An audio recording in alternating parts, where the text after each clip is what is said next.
travailleurs domestiques mais aussi à travers une agence pourquoi pas parce que ñoom am na suñoo xamante ne léeg-léeg ci ay agence lañuy jaaree pour mun a liggéey ci kër yi mais su fekkee ne tey man miy fay kiy liggéey sama kër mun naa am sañ-sañu ni ko lii laa la mun a fay parce que du état moom moo may jox xëy na li ma lay jox ba pour éviter conflit moom dafay mujj daal di adapté wu ci sama situation pour régler ce problème là c'est bien de faire des mesures mais comment les encadrer fa la wax ji nekk lu teewoon état bi jël en charge cette question là à travers pourquoi pas une agence nationale.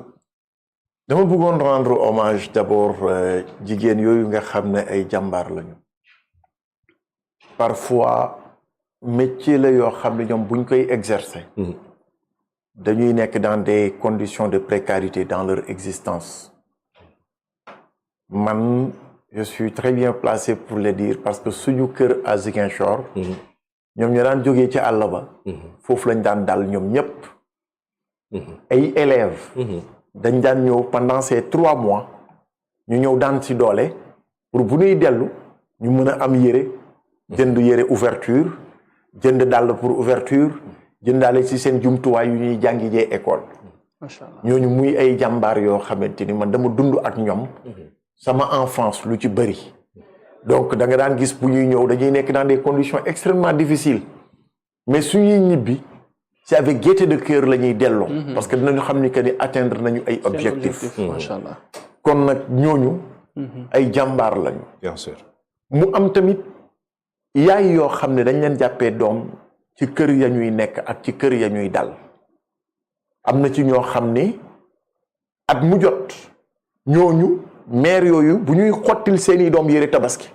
dañ leen di xottil ñoom yére tabaski buñ leen di xottil yére korité dañ leen di xottil yére korité bu ñuy toog di añ ci ëtt bi ñoom ñëppay toogandoo di añandoo di reerandoo lu say doom lekk moom la ñooñu di lekk ci biir kër gi noonu mu amee nag ci ñu ci baax am na ci ñoo xamante ni tamit marde si duñ ci sori parce que pour man le bon exemple moom la ñu war a joxe mais les autres exemples ñu xëcc leen rek pour que ñu xam ni que ni ay jigéen lañu ay góor lañu ay jàmbaar lañu ñu am lu ñu ñëw ut si ñu yombalal leen ko maintenant état moom mooy xool situation yi apprécier na lu méttee encadré tey si encadré ko maanaam nga noppi woon ci sax mooy li gën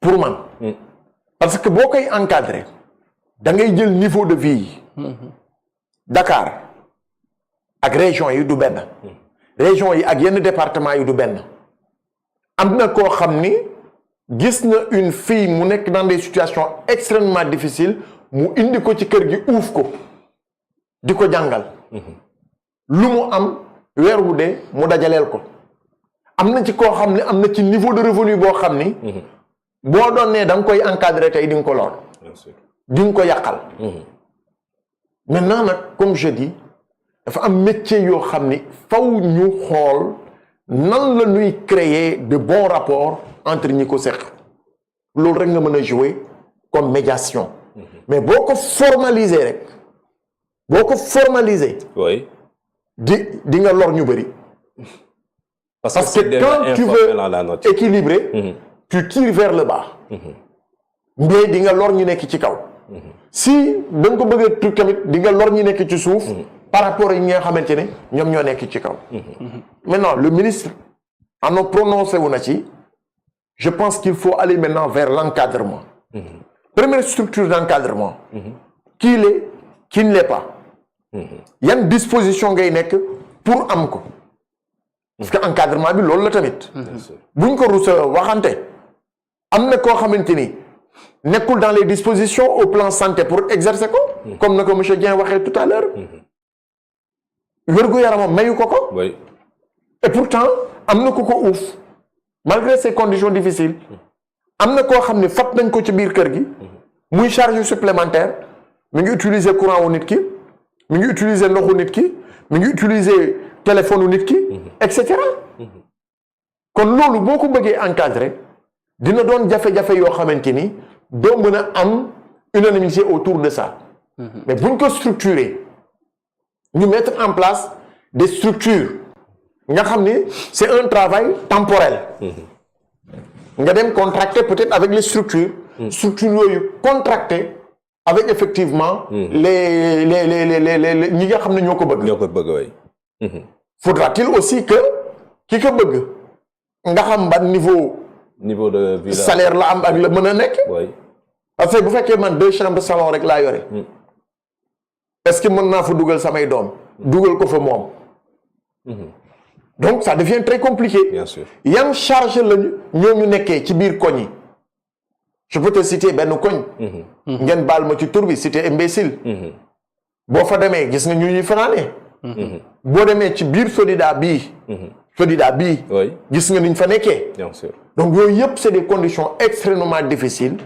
nga xam ni que ni kon ñooñu bu ñu nekkee ci bërëb yu mel noonu faw mu am l'un dans l'autre ku nekk dafay def sacrifice pour que ñu trouver le juste milieu moo tax cette responsabilité incombe au père de famille au mère de famille pour que man ma invité leen ma ni leen nañuy am yërmande ci ñooñu lu ñu leen gën a mën a jàppale doyul parallèlement nag état bu trouver un moyen d'encadrement surtout c'est-à-dire pour man bu ñu tegoon benn affaire boo xamante ni ki ci am jafe-jafe mën na am une oreille attentive de médiation comme par exemple le tribunal yi am nii ci koñ yi la ñu renforcer leen jox leen cette mission supplémentaire dina doon lu baax mooy tribunal yooyu di am ci koñ yi comment on l'appelle conseil de quartier non du conseil de quartier là j'oublie man les maisons de justice très bien ñu doter leen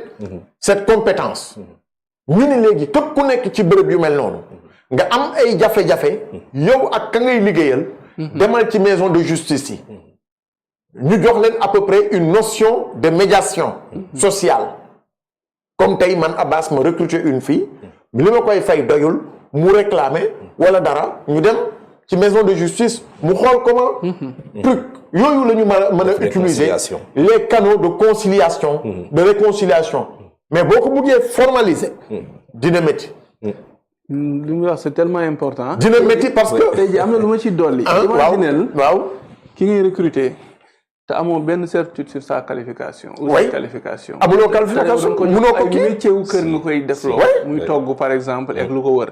am na ci jànk yoo xam ni dañ ñëw ak seen volonté mais patron bi moo leen jàngal. loolu yëpp ci laaj formation la bokk. donc moo leen jàngal moo leen formé ba ñu mën liggéeyu kër. donc tout à fait loolu dañ koy gis aussi gis nañ jànk yoo xam dañuy ñëw am expertise am seen i xam-xam am xalaat. indi ko ci kër gi et cetera donc moo tax li mu wax nii moom laay compléter ki ngay recruter sur une base boo xam ni xamoo ko. est-ce que finalement ñoom def ñu maanaam mettre les charrues avant les bœufs maanaam tey li ñu waroon def mooy dem ci formation bi ngay wax nii parce que encore une fois c'est vrai il y a des structures privées yoo xamante ne ñoom loolu rek moom mooy seen liggéey. boo soxlaa benn ku liggéeyloo sa kër pour ne pas utiliser le mot péjoratif ci ñoom ngay jaar ñun la diw ak diw disponible na. selon horaire bii nii selon zone bii nii lay bëgg a liggéeyee moom.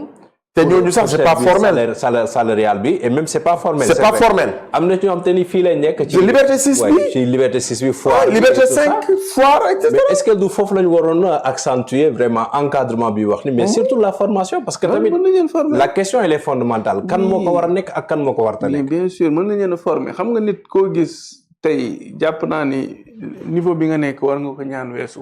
tey ki nga xam ne mi ngi liggéey nekk jànk mi ngi def pratiquement une activité purement traditionnelle boo xam ni elle est formée sur le tas mais am na règle yoo xam ni yu bëree bëri mi ngi liggéey te liggéeyam laaj ko te xamu ko.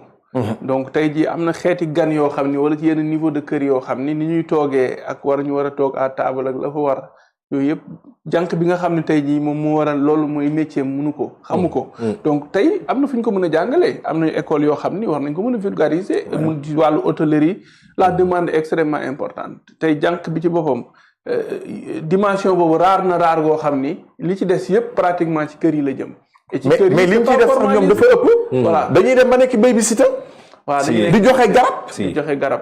di jox sa doom garab lépp la ñuy donc moo tax ma ni la c'est l'encadrement pour man j'allais mettre l'accent sur l'encadrement ba pare renforcer leen effectivement. il faut les renforcer et puis mën nañu ko spécialiser sax. Oui, léegi spécialiser de plus en plus. leen. man sama kër kii yore xale yi ak bokkul ci liggéey bi.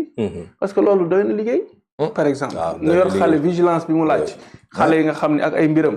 nga war ko di ko toppatoo di ko xool di ko changer di ko jox muy lekk ak yooyu comme li Abbas wala loolu doy na liggéey. mais kooku boo ko bëggee jël tey bëgg ko toggloo. mais accident sax mën na am. Oui. soo ko bëggee def loo menace yu bëri nañu fexe ba xam ni ñoom war nañu mën a spécialiser ne man nunu laa. nga dem jàngi lu wàllu nunu. très bien ñu former la ci nga am sax ay notions pédiatriques. pour les Absolument. premiers secours. C'est ça. absolument war na ko mën a parce que yaa ngi ci kër gi xale bi tey bu amul asphyxie. yaa ngi wax la doy waar. ah c'est vrai mais il y a combien d'accidents la ñu gis wallaay dëgg la. il y a beaucoup d'accidents yoo xamante ni yaay bi boo wàccee am na yoo xamante ni mën nañ la ko wax mais am na accident yoo xam ne duñ la ko wax dëgg la wallaay. da nga koy découvrir quelques moments après nga xam ni que ni def na bêtise nan nga koy toppee bu fekkente ne c'est une faute professionnelle bien Ouais. sûr.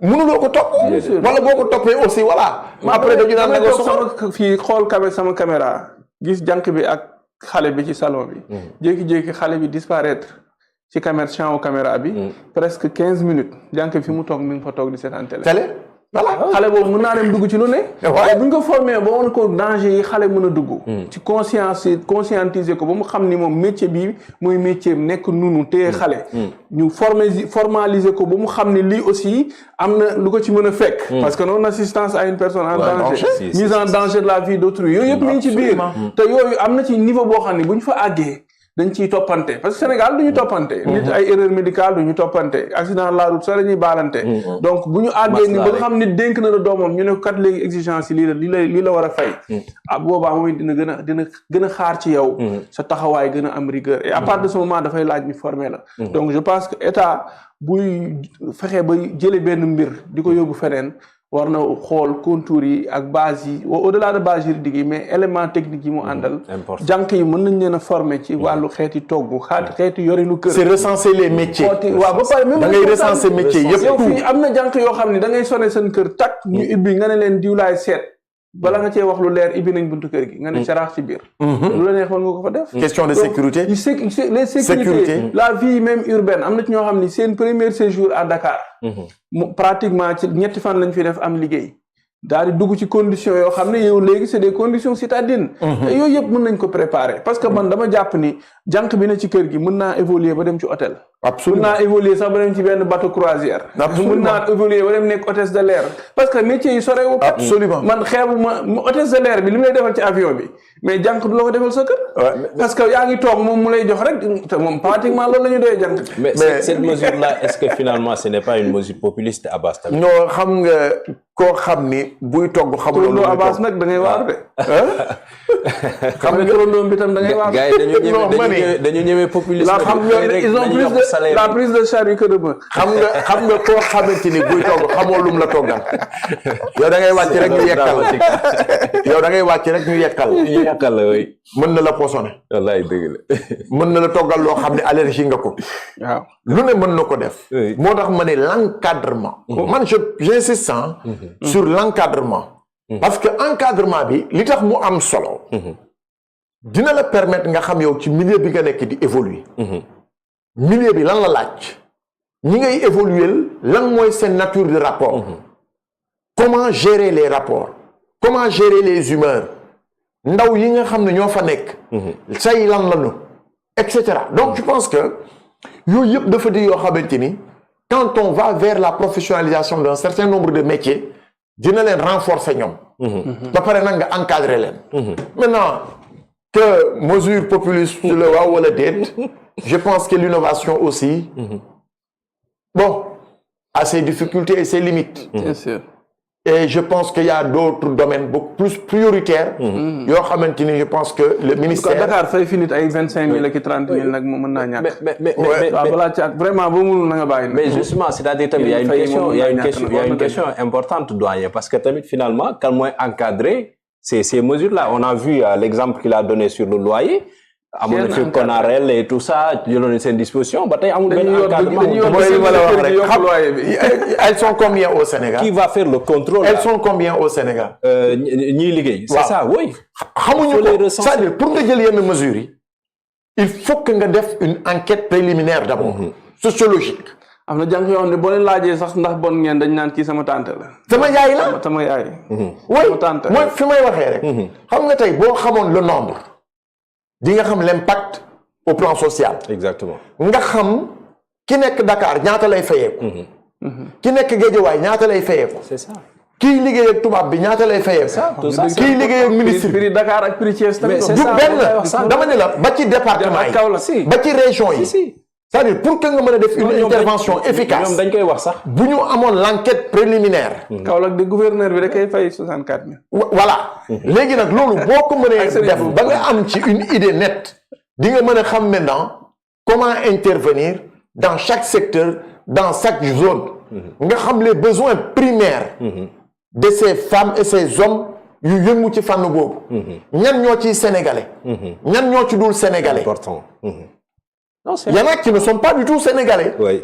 Je parle en connaissance de cause. Si, il y en a. Am na ñoo xamante ni ils le font par travail temporel. dañuy ñëw nettoyer la dem seen yoon. waaw bien sûr. ñoom soxlaw ñu fa yendu. xam nga ñoom le matin ñun par exemple suñu immeuble bi. ay pigistes lañ. voilà ñoom dañuy ñëw le matin nettoyer la 2 fois dans la semaine. ñu dem seen yoon. weer dee nga fay leen. am na koo xam ne